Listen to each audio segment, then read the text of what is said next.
planting underway and more spraying in the future, UNL Extension's Clyde Ogg wants to make sure farmers know they have a place to recycle their empty pesticide containers. Started in 1991, the Pesticide Container Recycling Program offers locations throughout Nebraska for farmers to drop off jugs and drums where they can be put to other uses. Our recent discussion with Clyde explains how you can take advantage. The program now is entering its 22nd year. During that time, we have recycled well over 2 million pounds of empty plastic pesticide containers. For people who aren't aware of it, what all goes into this? What's the point of it? Yeah, the point is primarily to keep those empty containers out of the landfill.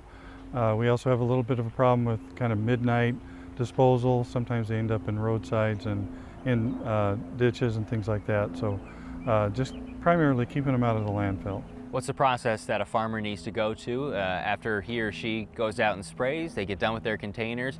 What do they do with the container to get it ready to drop off at the site? Right, and just like normal, you have to either triple rinse or pressure rinse those containers after you're finished. Remove any labels that might be a different material, like a different kind of plastic. Remove the caps, and then take them to the collection site.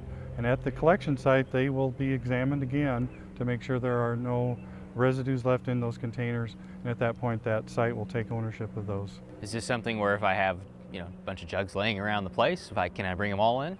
Sure, you can. You may run into a problem with old residues that you're not able to get rinsed out of there, and they may reject those individual containers. So things like if I had an oil container, that wouldn't fly? Right. No, this is strictly for pesticides. It's a program that's paid for by the pesticide manufacturers. Tell me about the site. What happens once I get to the site? There are how many sites across Nebraska, and are they constant sites, or is it sort of a moving caravan type of situation? Right. There's a total of 41 sites this year, and some of them are available year-round. Some are only seasonal during the spraying season.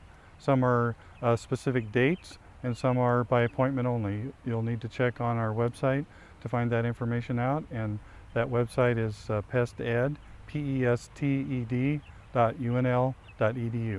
What size of containers are you all welcoming at the sites? Right, the primary ones are the 2.5 gallon containers, but 1 gallon, 2.5, and anything up to 55 gallon drums. Again, you might have to check that website. Not all sites will accept those drums. It's always difficult maybe to move people to create extra work for themselves, especially in a busy season like spraying and planting. But what is the drive home point that you want to make sure people understand about these containers and the drums and the pesticide that they're using? Right, it's just, you want to think of them as a green project. It's just like any other recycling. We want to get those containers out of the landfills, put them to good use. Once the containers are recycled, then they can turn them into things like those little bumpers that you run into when you park, drain tile, things of that nature. So they're put to really good use. We're obviously a little behind in planting around the state with all the moisture that we've had, or with the sporadic moisture, I guess I should say. Since we're talking about pesticide, are there any safety tips that you want to make sure people are aware of? Right, just the main thing this year, because we are a bit behind in all our planting activities and so forth, is not to get in too big of a hurry. Remember those PPE or personal protective equipment requirements that are still in place. Don't get in a hurry, because we've already heard of a case where a fellow was not thinking and turned the wrong valve and got a splash of chemical in his face and head, and actually ended up being ill for about a day and a half because of that.